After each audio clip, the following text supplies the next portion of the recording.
Yeah. I love my HBCU. And boy, I love it, love it. I love it, love it. I love my HBCU. And man, I hope my team they won. Yeah. I hope my team they won. Yeah. Man. I hope my team they won. I hope my team they won. Yeah. I tune into the HBCU Sports Lab to see if my team won or lost. If they lost, I'm quiet as a mouse. But if they won, keep tab. I'ma do the dab, yeah. Dr. Cavil, he know what he be talking about. Mike and Charles, they know what they be talking about. They compress the analytic data with this hip hop. If you know them like I know them, they gon' tell you if your team, if they won or lost, and who the ball.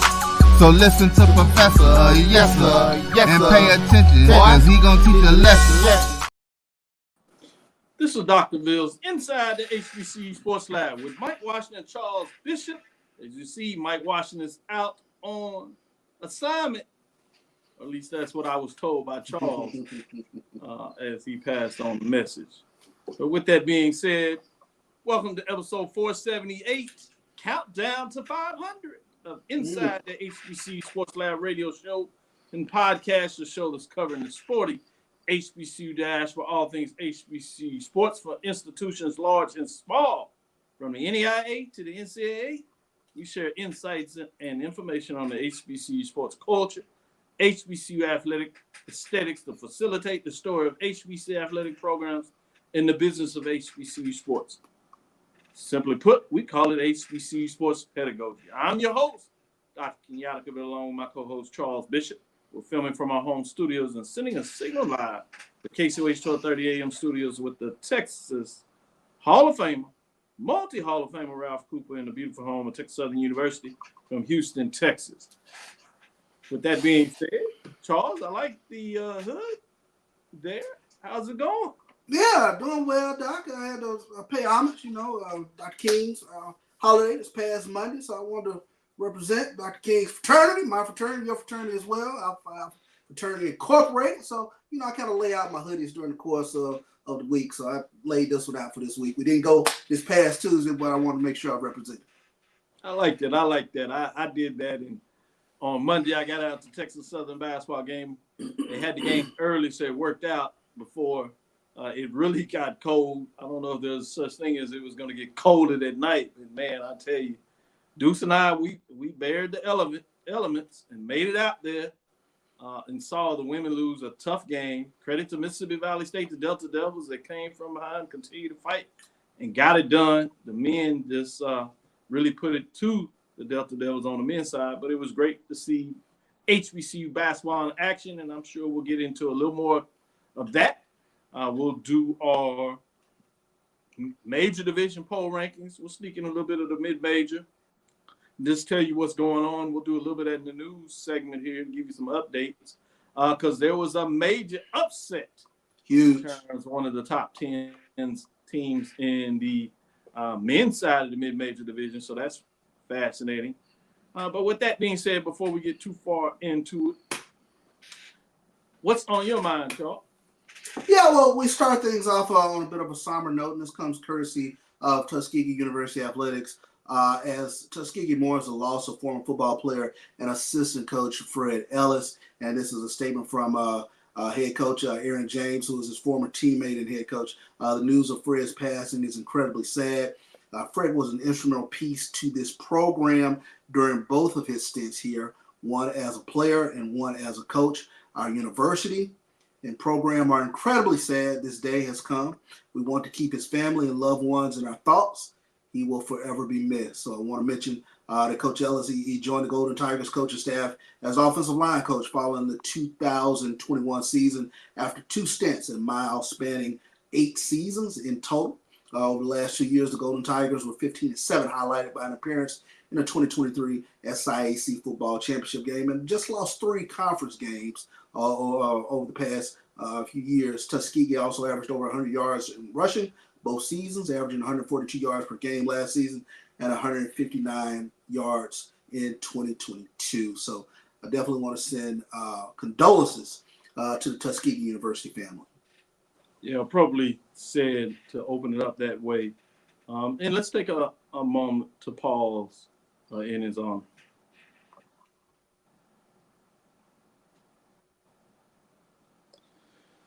With that being said, for those that are joining the ancestors, it's necessary that we understand that we continue to push through. We had to do it as we shut things down on Tuesday. It was just a little bit too much going on with the weather to try to make it happen. Had to make that call, so appreciate folks understanding and jumping back into that with us across the landscape. But with that being said, as we get into some more news, I want to get into this a little bit, kind of tease this out as we open it up. Clark University knocks off #1 team in D2. That was Benedict College on Saturday night. Got a chance to follow that game, went into overtime to get it done. For the first time in school history, Clark Atlanta Panthers 10-3, 4-3. Remember, they jumped off to that start with 6-0 and had a win over a top 25 team, so you knew they were talented. They got in conference play and had a couple of tough losses, but you see what they're capable of, particularly at home. They knocked off a top 10 national ranked team first time ever after taking down 8th ranked Benedict Tigers, who fell to 13-1, 7-1 in the conference race, 88-84 in overtime on Saturday afternoon in front of a packed crowd inside Epps Gym. Chris Martin led all scorers with a game high 32 points to pace the Panthers on the way to their 10th win of the season. Shamani Fuller was able to pull down a season high and game high 13 rebounds, led by Clark Atlanta University on the boards. Stewart chipped in 19 points on 50% shooting from the field, 5 of 10, and from three-point range, 2 of 4, while also shooting an impressive 7 of 10, 70% from the charity stripe. Andrew Stewart also landed in double figures with 11 points and 6 rebounds in the win. Defense was key as they get it going. Obviously, you called some games last year in terms of the SIC. And weird how things have shifted, it seems. For the longest, we thought AC in terms of football. We thought about CIAA as the basketball conference.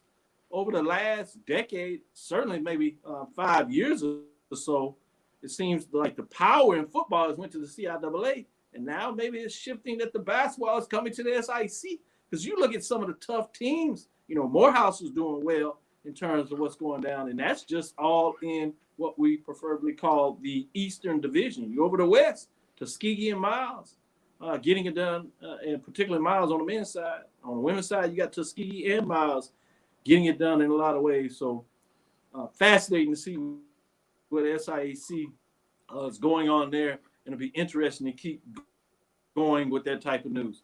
What else you got going on in terms of HBCU news that's out there? Yeah, well, let's stay with it. As Langston University men's basketball, they remain at #2 in the NAIA Coaches Top 25 poll. The Langston University men's basketball team remain #2 in the #2 slot in the 4th regular season edition of the NAIA Men's Basketball Coaches Top 25 National Office announced. Langston is currently 15-0 on the season and 2nd overall with 464 votes. The Lions are the highest rated team in the Sooner Athletic Conference and are ranked in the NAIA Top 25 for the 5th consecutive NAIA Coaches Top 25 poll. The Lions return to action on tonight where they take on Oklahoma Panhandle State, and that game is in Goodwell, Oklahoma. That's going to be a 7:45 tip for the Langston Lions. Man, they playing some good basketball. And that's not even thinking what they did last year, doing 5 straight weeks in the top 25 at the top of the conference. They are the type of team that can literally go undefeated in conference play, run it in the tournament, and then get to the NIA tournament, whether they lose during conference play or in the tournament itself. You got to think, particularly if they can find a way to stay healthy, that they'll make a deep run in the NIA tournament. They got in last year, made it to the second round before they kind of stubbed their toes, but you got to believe that they're looking about going deep. So I'm going to keep my eyes on this Langston Lions program, as well as the Benedict Tigers and a couple of other teams in the SIC. Fascinating when you talk about CIAA. Winston-Salem State took a loss this past weekend as they were riding high and try to get it done. So it'll be fascinating to kind of see what that talks about. But you know, we're going to find a way to get back to football, Charles. Always. Get back to football. Dishman named Texas Southern head football coach from HBCU game day. Obviously, they came out on Friday.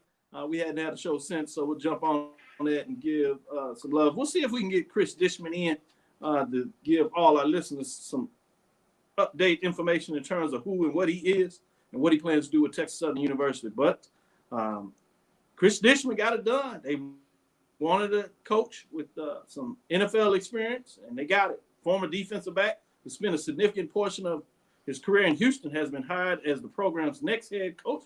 Texas Southern University Board of Regents finally cleared the hiring of a head coach after nearly a month-long process. The news was reported by Kyle Mosley of HBCU Legends. Former Alcorn State head coach Fred McNair was initially considered shoo-in for the job back in December, but it was not to be. And now we have Dishman replacing Clarence McKinney, whose contract was not renewed by Texas Southern University this past season. I think it's interesting. A lot of folks thinking about that Labor Day Classic. You have two former teammates from the Houston Oilers literally played with each other. Bubba McDowell, leading the Prairie View A&M Panthers, now will face off against Chris Dishman of Texas Southern University. And not to be outdone, obviously we have another Oiler over there, many people familiar with, at Alabama State. And they all played on the same Houston Oilers team as defensive backs and linebackers. So fascinating when that has in the mix. And then it's just not enough. You know, as karma would have it, as they exit first year, you have your Tennessee State coach over there who actually played with the Oilers as well, as many people know. So fascinating. Well, Doc, if I'm Steve Jackson, Haywood Jeffries, and some of those other lovely blue guys, I better dust off my resume because seems like if you got some love your blue, you might be considered for a head coaching job somewhere. It might work out for you. Unfortunately, there's only two more HBCUs, and only two public HBCUs in the state of Texas. I don't know. Maybe they can Alabama A&M. Maybe it's an Alabama-Texas thing, something like that. Yeah. Who knows? I'll tell you what. If I was one of those final lovely blue guys, I'd be dusting off the old resume. I might get back into coaching here. Good stuff. Good stuff. With that, No what doubt. other news you got on your mind?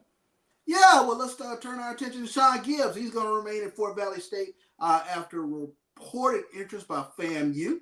After reports of being a candidate for the head coaching job at Florida A&M, Fort Valley State Athletic Director Renee Miles Payne has announced that Sean Gibbs will remain with the Wildcats. In a statement posted to Twitter, also X, Payne announced she and President Paul Jones renewed the contract with Gibbs in association with the Fort Valley State Athletic Association boards. After discussions regarding the extension began following our historic victory in the Florida Beach Bowl, despite enticing offers from other institutions seeking his expertise, Coach Gibbs has chosen to stay with us, reaffirming his commitment to our Wildcats. In the face of opportunities elsewhere, we were proud to secure his continued leadership. So, Coach in 2022, Coach Gibbs was hired as head coach of Fort Valley State after nearly 20 years as an assistant coach. So, kudos to Sean Gibbs for getting that extension at Fort Valley State. Good stuff. Good stuff. I think we'll get it at Florida A&M in regards to them continuing search. I know a lot of people have talked about how it has gone. I want to get in and give you a chance to really talk a little bit about what it looks like from an administrative perspective and things to consider from that perspective and the uniqueness of FAMU in regards to the HBCU spirit. Because oftentimes, obviously, we come together and celebrate HBCUs and we think how we are uniquely placed and special together. But in a lot of ways, there are some uniqueness that we don't always talk about. Maybe we'll get a chance to get on that. But with that being said, some more football news. NCAA rule change could have Division II HBCU playing in week 0. Remember last year we came out with Charlie Neal was the impetus of pushing the SIAC and CIAA under the HBCU Go broadcast network in regards to having a SIAC, CIAA, SIAC challenge, if you would, to kick off things. And I thought it was unique because they were going to have the champions of the previous year playing the game match up. Well, they went to the NCAA and sought reprieve to be able to play the game week 0, which none of the Division II programs could do. And so they were denied. They actually went twice and were denied both times. They got some more support with some other conferences wanting to play maybe a week 0 game. Some of them wanted to do it so they could get a break between the long season before they get into the playoffs throughout the season, if you would. But it all came together, and they got the relief in terms of proposal 2024 in regards to what it looks like. They had another proposal. Legislation would be interesting in terms of bracket seeding, where maybe conferences, like we see at the FCS level, where a conference would get an automatic bid to the tournament. There was a proposal to do that at the Division II level, and it was defeated, though. It was opposed, and it went down. Why, again, the week 0 proposal was passed. So interesting when you think about juxtapose the two, what that looks like as we move forward in terms of those rankings. Be interesting to see will HBCU move forward with the SIAC CIAA challenge, for lack of better words, so what that looks like. One last thing I want to get in there before we go to this break, Charles. Athletic facility upgrades are included in a Virginia Union, check this out, $500 million master plan. Yes, $500 million master plan, which includes some facility updates, including athletics, which is part of a 10-year plan to reshape the look of the entire university. Man, this is a significant, robust plan. Quote, when we look at everything that is happening in Richmond, particularly the crescendoing of Scott's addition development, the question becomes not just about where will people work, live in Richmond, but how do you also live, learn, and begin to love Richmond? And what will it be known for? The Union President Hakeem J. Lucas told Jonathan Spires of Richmond's Biz Sense.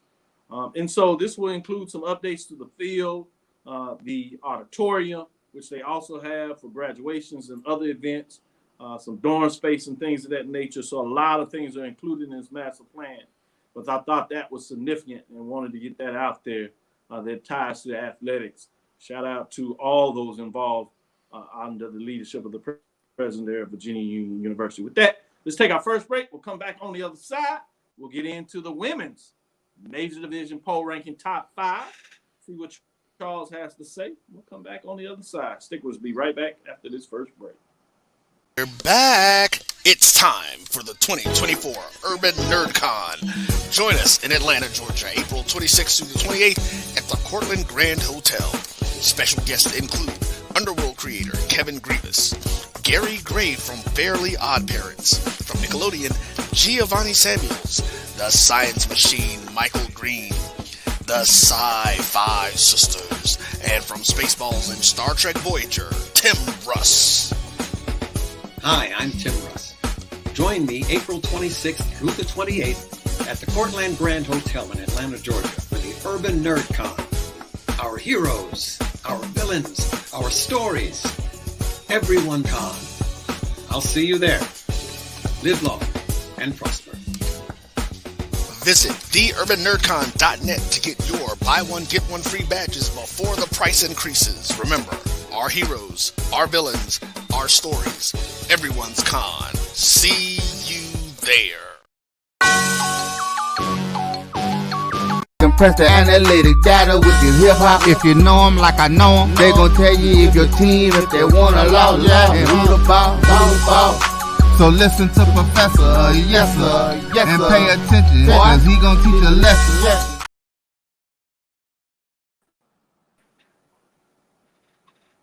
This is Dr. Ville's Inside the HBCU Sports Lab with the major division top 5 poll rankings for the women in week number 2. We did have a team that dropped out this week. Dropping out was UAPB, the Golden Lions, 79-2-1. Major upset that they had against Texas Southern Tigers right here in Houston. Fascinating to see how that went down. Unfortunate for them, they didn't get to play the second game on Monday because of the weather that we talked about.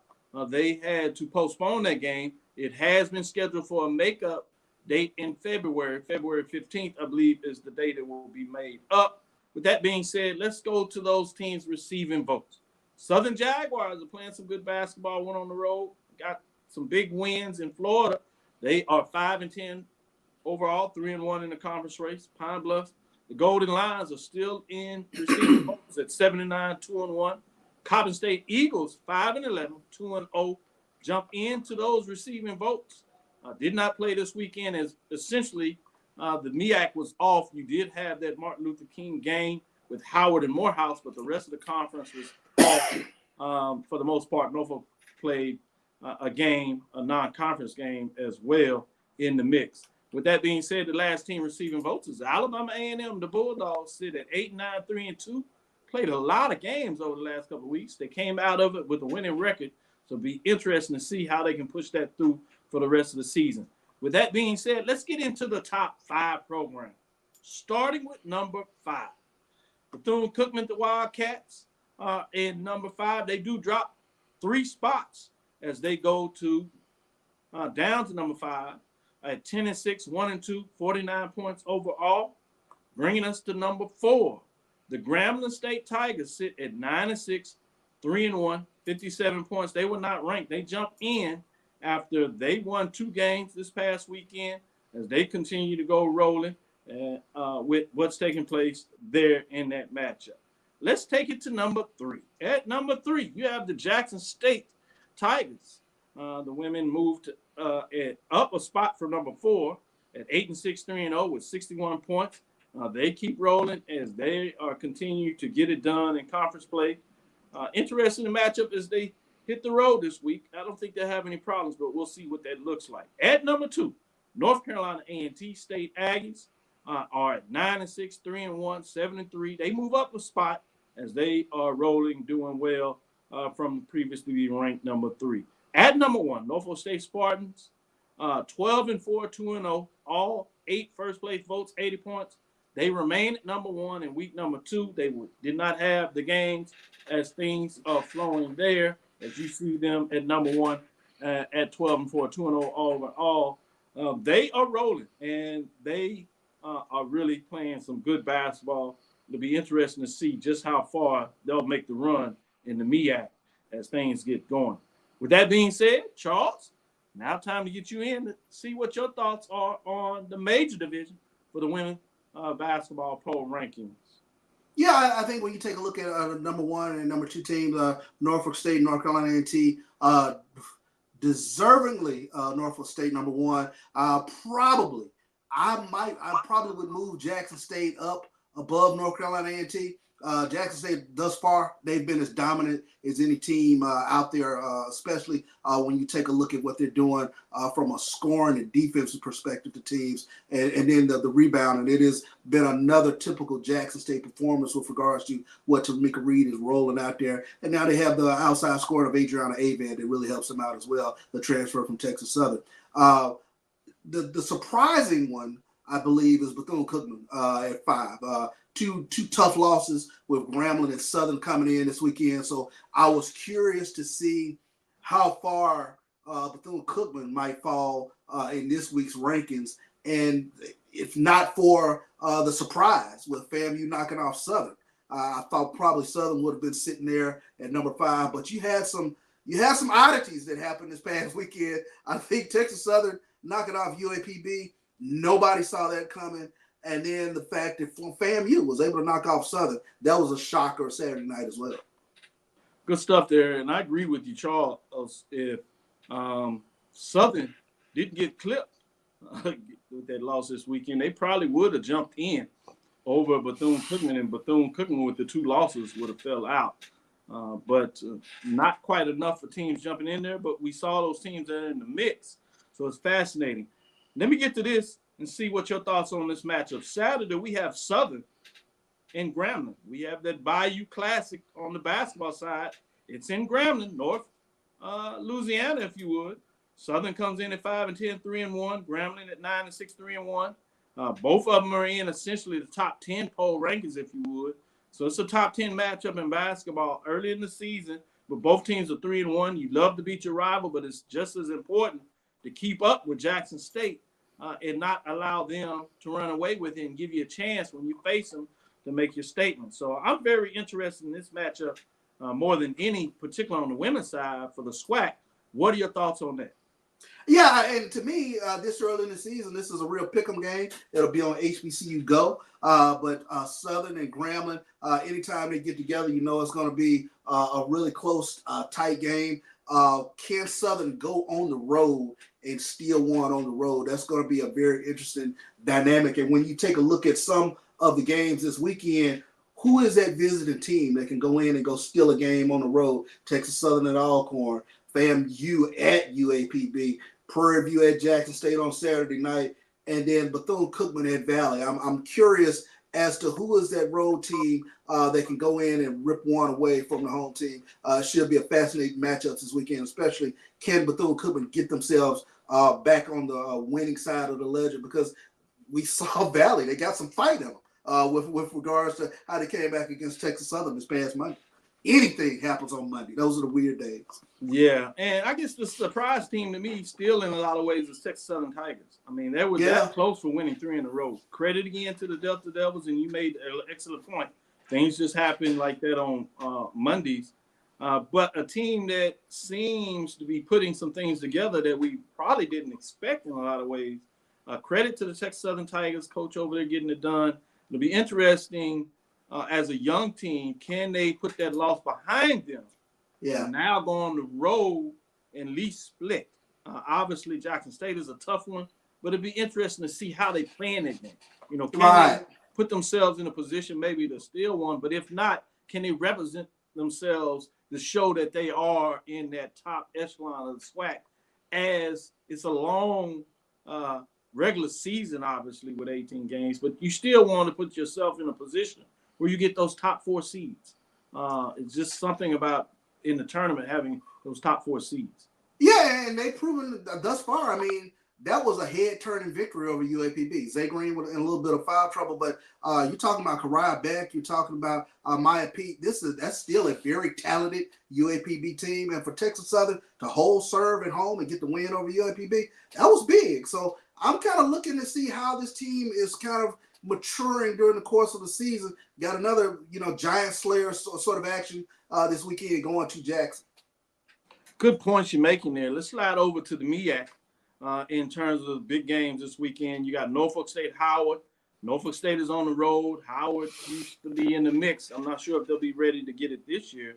But you surprisingly have Coppin State. They got off to a 2-0 mark. So they, at least in terms of not having a loss, are keeping up for Norfolk State. And if they want to make that a nice matchup down the road, they got to find a way to get it done against Morgan State to keep up with that. And then you also have, that North Carolina Central, South Carolina State, just to see who's going to stay again in their top 4.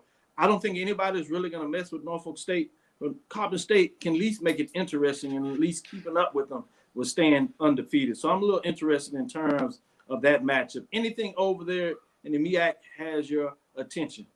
Not this weekend, because I think Norfolk State will do what they need to do in terms of holding serve against University of Mary Washington. But next week, January 27th, huge matchup, Coppin State coming into Norfolk State. So we'll see if Coppin State can carry forward that momentum going on the road to Norfolk State. Norfolk State, they won 5 in a row. Looks like they'll get 6 on the 22nd of this month. But that's going to be a fascinating matchup to see who is a team that can take on this very tough Norfolk State team that can both score, rebound, and play great defense. Let me give you a little bit about the mid-majors. Not a lot of changes in the poll. In fact, everything stays the same. But for the sake of time, I did want to just break down and give you what these teams are doing. Fayetteville State, the Lady Broncos, they still stay in the number 1 spot. They improved with 2 big wins, 14-1, 7-0. But going from the descending order, at number 5 is Xavier, Louisiana. They fall from previous being ranked 2.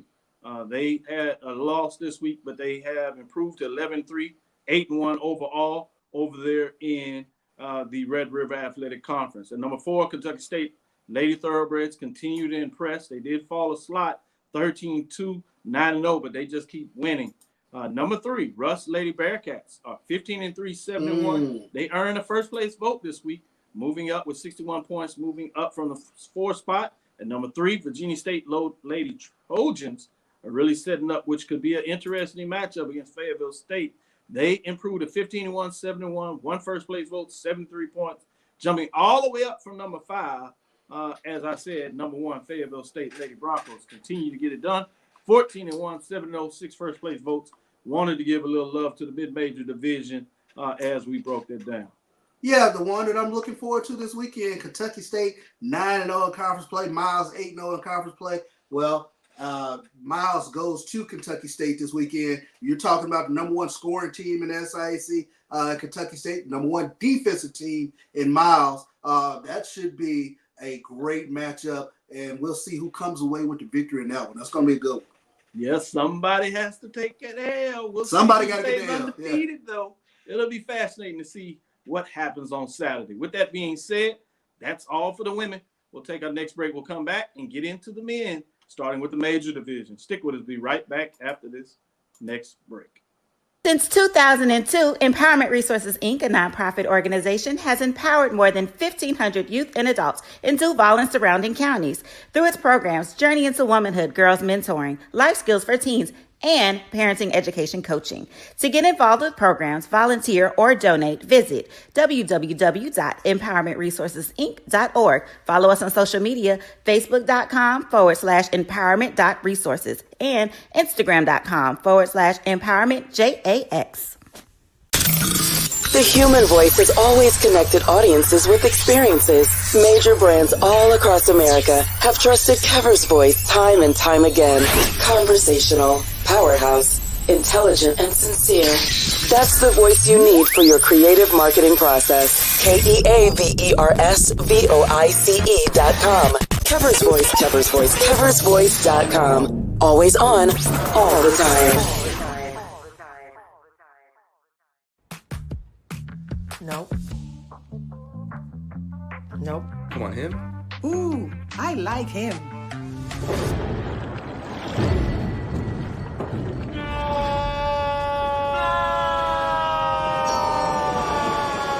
Quick, the quicker picker-upper.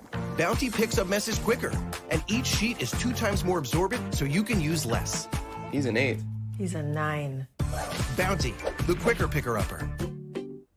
From novice to aficionado, find yourself here. High quality cigars plus personal customer service. Slow Burn is Waco's only mobile cigar lounge, featuring a meticulous, curated collection of premium cigars. Visit our website, www.slowburnwaco.com. That's www.slowburnwaco.com. Compress the analytic data with your hip hop. If you know them like I know them, they gon' tell you if your team, if they wanna lose, and who the ball. So listen to Professor, yes sir, and pay attention, cause he gon' teach a lesson.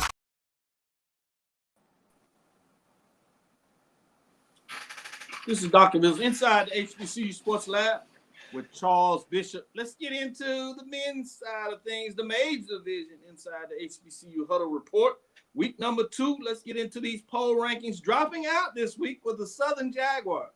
Whoa. Day 3-1. But check this out. We were on our messenger as we do watching these games, and they were really taking it to Bethune-Cookman. The crowd was quiet, couldn't get in there. Coach was stomping up and down the field. Up and down the court because his players just could not get a call. They couldn't get a basket to go, and then they started rolling. But before that, I said, could Southern and Jackson State stay undefeated because they were the last 2 teams until they match up and be 8-0 going up against each other? Well, the Bethune-Cookman Wildcats said, not so fast, my friend, and they made sure that didn't happen. And it cost Southern Jaguars a spot in the top 5. As you see, they fall out to 9-8, 3-1. So let's look at those teams receiving votes in terms of the poll rankings. Receiving votes in terms of the next slide there is Alabama State Hornets. They are in the mix at 9-9, 3-1, 42 points. Southern Jaguars still stay in that top 10, if you would, just receiving votes at 9-8, 3-1 with 38 points. Howard Bison are at 8-11, 2-1. They started off slow, but a tough loss. North Carolina Central, but they've won their last 2, 29 points, so they're doing well in terms of that. Herman Shelton says, Howard, don't sleep on the Howard Bison. Yeah. It should be fascinating. I got to see him live when they took on Texas Southern and teams down there in the Chris Paul Classic in Las Vegas. Nice matchup there. They went down to the wire. Bethune-Cookman is also receiving votes after getting that big, much-needed win. They are at 79 as they improve to 2-1 in the conference with 26 points. Let's get into our next slide at number 5 and look at those top 5 teams getting into the mix this week. Tennessee State Tigers. They were not ranked. They jumped into the poll after being in week 0. They followed last week. They righted the ship a little bit, kind of up and down.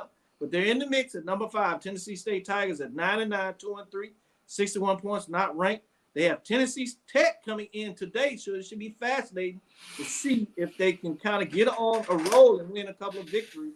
We'll see what that looks like as they play this evening. Bring us to number 4.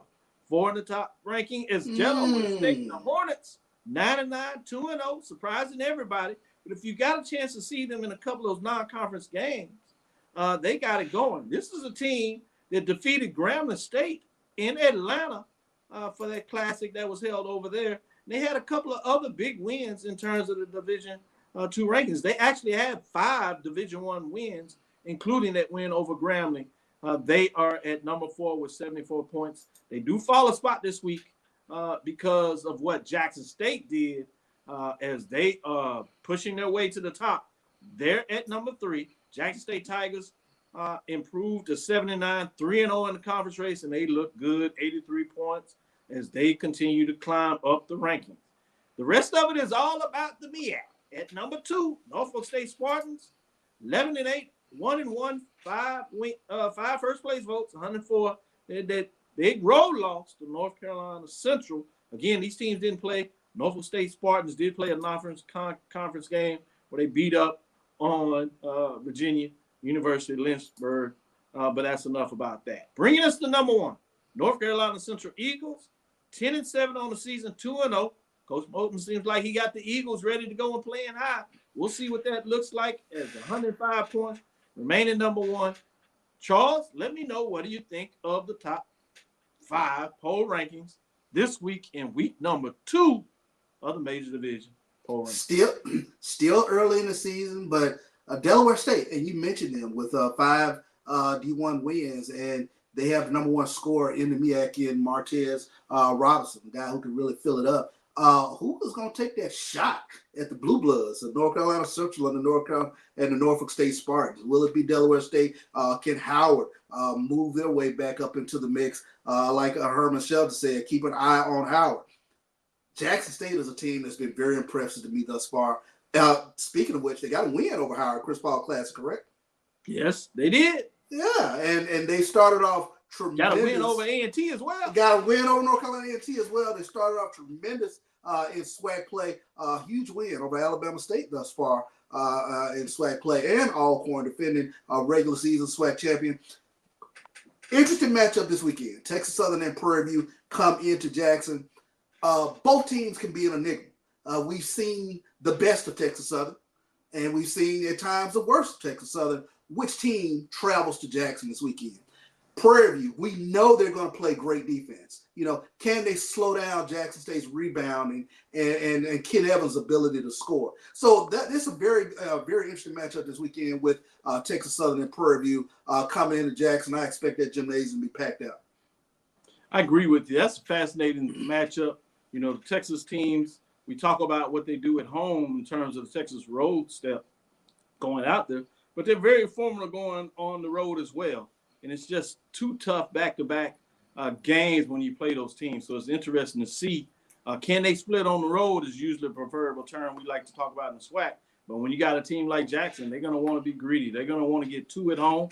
And you can't blame them. It's fascinating. And then you know how tough it is to go down to Alcorn no matter what's going on. Yeah. Obviously, that seems like they're pushing back and righting the ship as Coach Bussey is not going to be down. They played some tremendous matchups. They got 2 big wins last weekend as they kind of righted the ship after that tough opening weekend loss up in Jackson. You're talking about going up there and getting a win against Alabama A&M. So it's fascinating. A lot of good basketball. Let me stay in the SWAC since you talk about some of these matchups.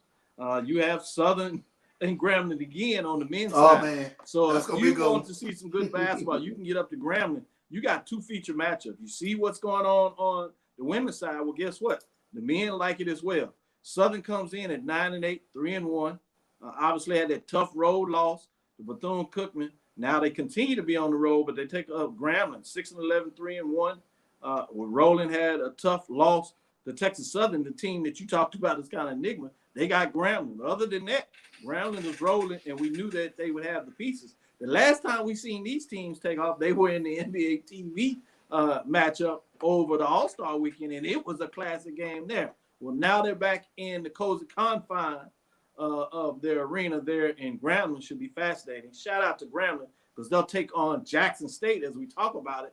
They'll be in New Jersey in that classic up there in terms of the QQQ Legacy Classic up there in Prudential Arena. So that's fascinating. A little ahead of the time. That's in February. But that's a matchup that I'm also interested in. What do you think about Grambling and Southern on the men's side of the dish?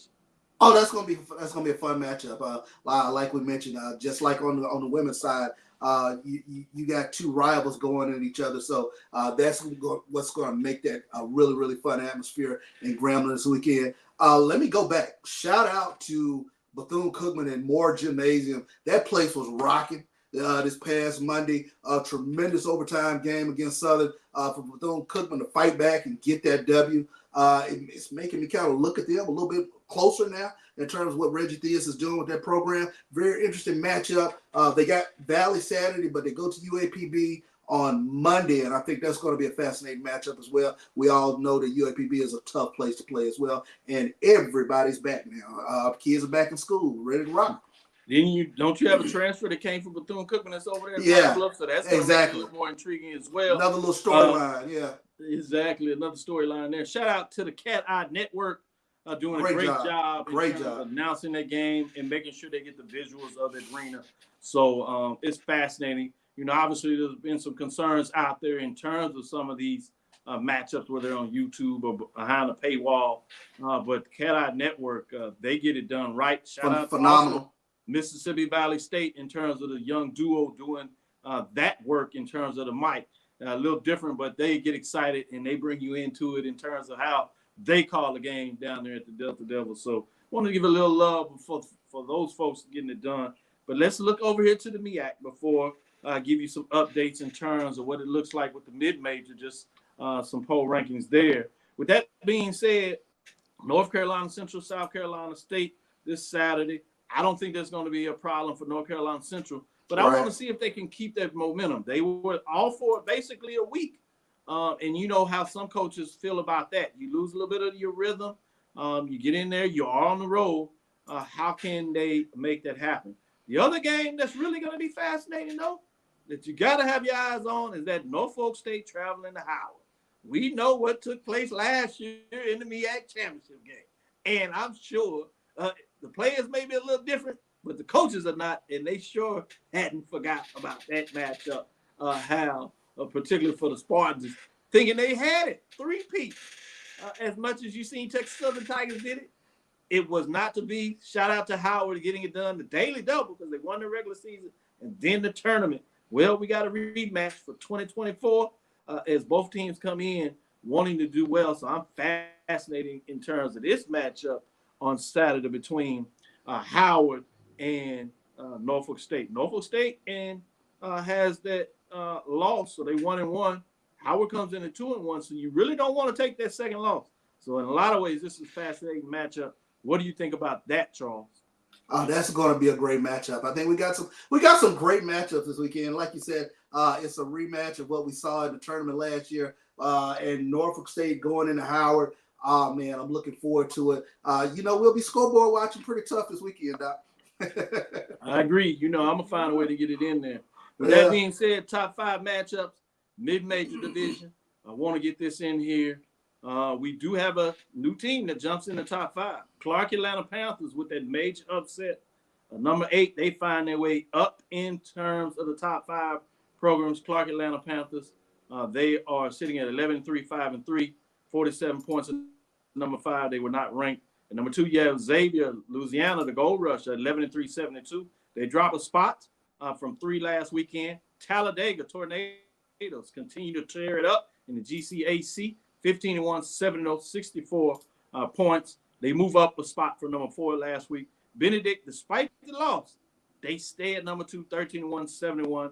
Langston Lions, number 2 in the nation. What else can you say? Undefeated, 15-0, 9-0, 8 first place votes. Now the only undefeated team among the HBCU ranks. 80 points, they get there. Charles, any thoughts on the mid-major division? I mean, so far, Langston 15-0. They're sucking up all the oxygen over there in the mid-major. So shout out to Langston Lions for getting it done over there. Good stuff, good stuff. I can't wait to continue to see just how far they rack up those wins and what goes on. So I certainly have an eye over there in Oklahoma with the Langston Lions as they continue to move the needle and get it done. With that, let's take our last break. We'll come back on the other side. We'll get into some of the dialogue about FAMU, share some thoughts, and let the tables turn. We'll be right back after this final break. We'll come back on the other side and get into it. Stick with us. Be right back after this break. If you think all pads are exactly the same, think again. This is Always Ultra Thins reinvented with the Always Triple Protection System. This pad wicks gushes 90% faster, absorbs even more so you can feel dry, and locks odors in. Rethink your pad for up to 100% leak-free and odor-free comfort with the totally reinvented Always Ultra Thins. This is always like never before.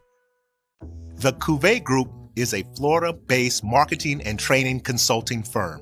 We help businesses communicate to their target audience and engage them in conversation. We also help to expand their audiences, which will ultimately result in growth for those organizations. In addition to being a certified constant contact specialist, my colleagues and I are also certified in John Maxwell Leadership Principles. We use these proven principles to conduct workshops, training, and private coaching sessions for individuals and companies looking to take things to the next level. Contact us to schedule a free consultation. Issues today, don't delay, call Cavil. As technology continues to bring changes to the world of education, it's time we also reimagine teacher professional development.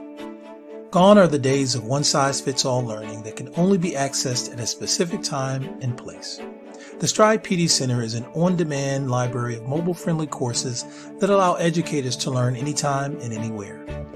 Our dynamic courses provide bite-sized learning and help educators advance their knowledge while also gaining professional development hours. The best professional development plans are those that include a level of flexibility and choice for educators. Whether you're a teacher, school, or district, visit us today to take charge of your learning. Compress the analytic data with your hip hop. If you know them like I know them, they gon' tell you if your team, if they wanna lose, and who the ball. So listen to Professor, yes sir, and pay attention, cause he gon' teach a lesson. This is Dr. Cavil inside the HBCU Sports Lab. Charles, I know you were fascinating, and I like the term you use, FAMU culture wars.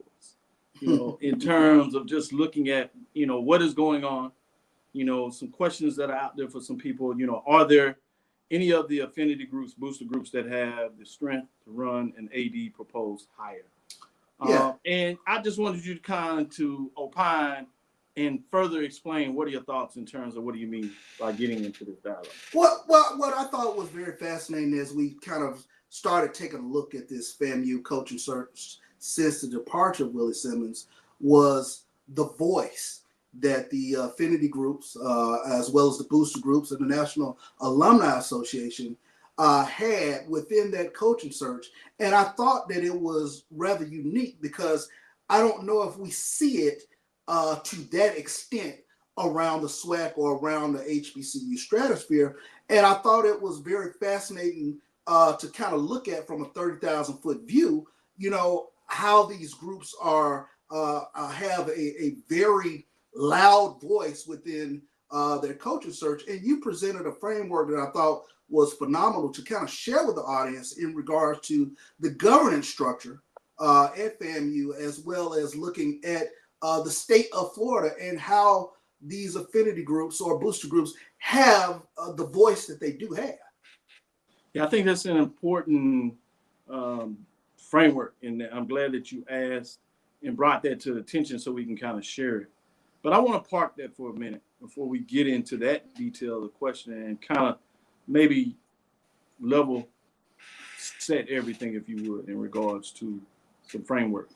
So in a lot of cases, when we look at coaching hires, particularly for football, to some degree, basketball, and some programs that have a big affinity to baseball, this can be true there, and also to some degree, maybe women's basketball. Outside of that, you tend to have coaching hires that nobody really hears about and see until it's announced. Volleyball, women's soccer, if you would, into some, even track and field, you don't necessarily see a lot of humbug, if you would, in terms of people's interest of what takes place there. So that's fascinating when you compartmentalize that to football on that side of things. You know, why is it has this type of interest? And the major reason, which gets back to some of what you were talking about, is the key stakeholders. Who are the key stakeholders, and why are there so many people that are interested in football, basketball, maybe to some level, and as we said, even baseball? And part of that is the obvious thing that we have to say it loud is the interest in football, basketball, in regards to that. Mm-hmm. And it's not just from affinity groups, not just from fans, booster groups, but it's also from the administrative side. And you have some presidents that take a very laid-back approach. I hired an athletic director, VP of athletics. They know what I want to get done in terms of athletics, and I'm going to trust what they bring to us.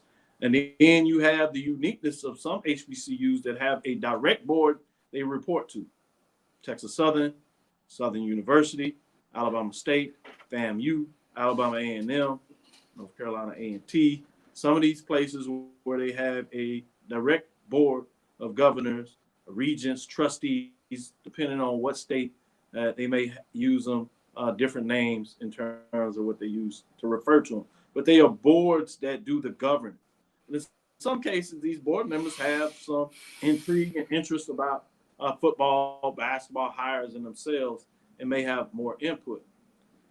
But what people may not realize is you'll hear people talk about, you know, an AD should be able to make their hire. I think people do not realize that even at the Power 5 level, an AD, a VP of athletics, does not unilaterally make a hire. First of all, the framework of this is that the president, chancellor operates the university, and it goes to them. So regardless of what takes place and how much weight a VP athletics has, they're only making a recommendation. And universities across the country, private, public, it doesn't matter, that a hire cannot take place unless it's approved by the board. So even the president is making a recommendation to the board. And usually things take place and they're quiet, doesn't matter, it just happens, right? You make your recommendation, people go away, so they almost think like the AD is doing it. But even if you're talking about these Power 5 programs, while it may happen very fast, you better believe that key stakeholders, those $1 million donors, are having a voice at the table. Now, they may be smooth with theirs. They may go to the couch, and I'm going to be maybe a little male chauvinist, even though some women smoke cigars as well. And trust me, there's some power brokers out there that are women. Don't let it fool you that have big money too. And they like their wine. And some of them might even like a strong cocktail, cognac or whatever you want to call it. Like their whiskey. They're going to call and talk about it. They list and they come out. They have their cigars, they have their wine, cocktail, and they talk about what they want to get done. And after they coalesce, chop up names, short list, by the AD, whatever, once they have enough common agreement, come, and next thing you know, they moving. Now, this happens fast for them. These are sessions that they have planning. A lot of times you'll have folks making a decision if they're going to dismiss somebody, So they already have a short list they already talked about, and so they can make that pretty fast. Or if a coach retires, oftentimes somebody at that level, they're going to tell people a little bit early, hey, I'm thinking about this, I'm ready to go, and people go into motion. So it doesn't take a lot. So those are some of the things that I wanted to kind of level set in regards to your question. And I'll let you go back and kind of ballpark your question again so we can go over it and kind of get the butts, as I took it a long way about, but wanted to level set what that meant. Well, and going back to the question becomes, I thought, from my perspective, it's rather unique that you had booster groups, National Alumni Association, affinity groups that all sort of had a loud voice within this coaching search. So much so to the point to the name that we heard was the leading candidate for the head coaching job at FAMU was no longer in the running. And you had this sort of issue with regards to the way the athletic director went about the process. But I thought it was unique enough to go back and take a look at how their voice became so loud, because I don't particularly see that, or I have not seen this at Texas Southern, Prairie View, Jackson State, so on and so forth around the HBCU landscape.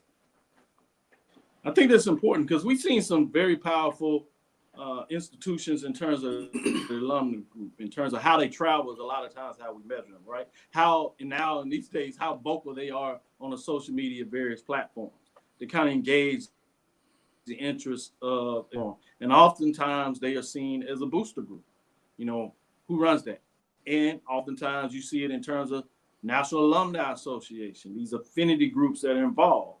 And they have different various ways of how they show their power, how they're involved in terms of groups. And it is unique at FAMU from my perspective.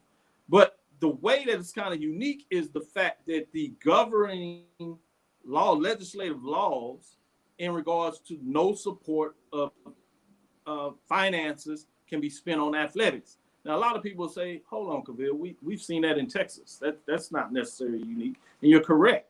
But in a way, there are some other legal parameters, legislative rules that talk about the balancing of budgets, which is unique to FAMU versus other institutions. While there's a desire to balance the budget, if they go over or go under a little bit, it's not necessarily a big deal. They use money from different areas in terms of general funds.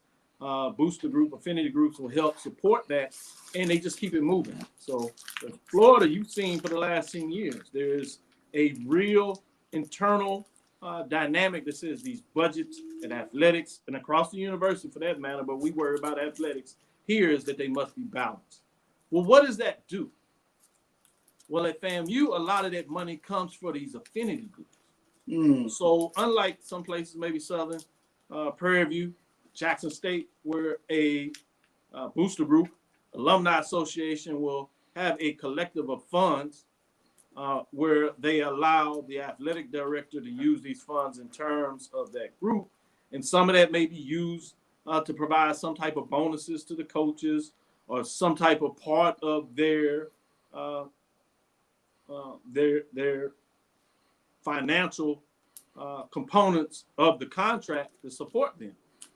Well, at FAMU, a lot of that money goes to help support the budget part of FAMU. And so what does that do? Over the years, that has empowered this group more than any other place. And so they have become more organized from our National Alumni Association, also in terms of the booster groups, the two groups out there. And so when you become more empowered and you're giving significant money, you're going to want more say at the table in terms of how things go. And that's a unique thing that I'm not sure has really been pointed out in terms of the history over the years that have created that framework, particularly when you talk about athletic fees. FAMU does have athletic fees, but the university may have a different stance than other universities. When you look at some of these reports that come out on the USA Today, it talks about how much a university uses in terms of those athletic fees. Is different when you talk about FAMU, what they use the percentage-wise towards their total budget, which means that money has to come from somewhere else. And it's coming from those affinity groups, And you know, like anything, the more that you're involved in terms of what you provide financially, the more that you're going to want to have a say of what goes on because it's your money. So let me be a fan for a second. We saw Alabama hire within a day. We saw the same thing. Washington, they move on to the next coach. And the domino effect. Arizona now has a new coach. Is it the culture of HBCU coaching searches that we have to go through this long, drawn-out process where, you know, everybody gets a say, there's a search committee, and we've lost precious time now in the transfer portal because kids are like, you know what, enough, bye. You know, or, you know, we missed out on recruiting season. And, you know, it, as a fan, it becomes really frustrating to sit back and watch time lapse to where we're not building up our team. 30,000 foot view. It really, this is where it gets tricky because it's not just a uniform HBCU culture. Because different institutions slightly do it different ways. I mean, there's some general state rules that are on the books, particularly if you're using university funds, right? And you're going through the HR process. That means that you're going to have some HR regarding rules, state rules that you have to post a position. It may have to be posted for so many days. Oftentimes, what we do not really consider when we're talking about these Power Fives is a significant amount of money. For example, Nick Saban, before he left, you know, only $400K or so was coming from the university to fund. The rest of $8.5 million of his $9 million or 9.5 of his $10 million contract were coming from these affinity groups. Really, the largest part is coming from these television deals and money associated, which are coaching shows, right? Car dealerships and all these things. And that's why they get all these large significant gifts in terms of cars, houses, oftentimes that they get, money for their housing, food allowances, investment plans and programs. All this stuff is coming from outside. Apparel deals helps to aggregate that other $9+ million to pay for coaching. So that creates a whole different environment, the speed that you can do stuff because of that. But to your point, you're right. Some HBCUs have moved to another model where the AD has a lot more say in terms of making that. But you better believe this, even then, those ADs have a really good job of working with their affinity groups of saying, hey, this is the direction you're going. It may be a very quiet conversation, a telephone call or a meeting with 2 or 3 people at a dinner, and they move really fast and they kind of lay out the land. This is the direction I want to go. This is why. This is what's going. And even though a person may not get the name that they want, the fact that they were involved helps speed up the process. And so that's all these key stakeholders. It doesn't matter where they are, whether it's the board, president, affinity groups outside of the organization. You have to find a way to have the nuance to be able to talk through that process. So ultimately, if you do want to put a candidate, you want to do it. But you're right. There are some programs across the landscape that have the need to this old mantra, which is really endeared to higher ed, because you see this with provost hires, deans hires, faculty hires, where everybody is involved in terms of having their voice, setting up a committee of these stakeholders in terms of who this person is. So you go through a lot of rapid fire to be hired at higher education for some of these administrative positions. So yes, some people just believe that's fundamental to higher education, whether it's academics or athletics, for that to take place. So as much as a help that affinity groups, booster groups, National Alumni Association can be, the flip question to that is, are there a hindrance in that everybody does want their hand in the cookie jar? Obviously, they can be.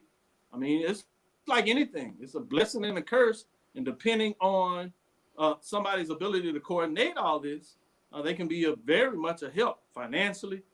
They might just also have some nuances of the institution that you may not consider. So creating those relationships, getting that information is very important.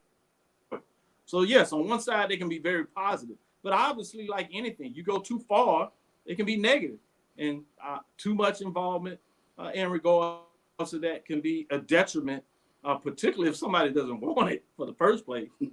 But that's where I'm trying to say that there's a healthy mix in the middle of where you want to find the synergy of getting people in the same place. And if you really think about this, this is not just in athletics. Any leader across the board in any organization has to coalesce people and their ability for them to lay out their roadmap of what they want to get done in the organization. And then they got to find a way to what we call to get the buy-in. And so part of this is just the natural components of a leader, the leadership framework. I don't care what organization, whether it's from, for fraternity, sororities, since we're celebrating these holidays this month, or a civic organization, a Pee-wee organization, or all the way up to a Fortune 500 company with a CEO. They still have boards. They have individuals out there, and all these folks that are walking from the bottom of the organization to the top. They got to get them going in the same direction, or things are just not going to work out well for that organization. And at that level, it's big money involved in terms of billions and millions of dollars. And you've seen CEOs that have been put out of their organization because they couldn't do it very well. These are CEOs, for the most part, that had success at another organization. That's why they were brought into a different organization, because they've been able to show that sometimes it's just the ability to navigate the space for somebody the first time in that type of leadership role. Sometimes there's some, heartburn of kind of learning the ropes of what it means to lead. And so everybody can't be seasoned. We never would have any new people taking on that. So you need folks, but oftentimes there can be some bumps in the roads in regards to that. That's why I tell coaches, ADs, to really consider, what job they're lining up for. So don't just get so excited about being the head person. Make sure you really look at the synergy in regards to where you want to start your career when the first time you're talking about being a leader, whether it's the head coach or whether it's the, athletic director, VP, president, chancellor, provost, deans. It's very important that you really not only let people interview you, but you interview the organization and do your research in terms of the culture. Anytime we talk about internships with these young students, one of the things we talk about them preparing for the interview, right? To make sure they do their research on the organization.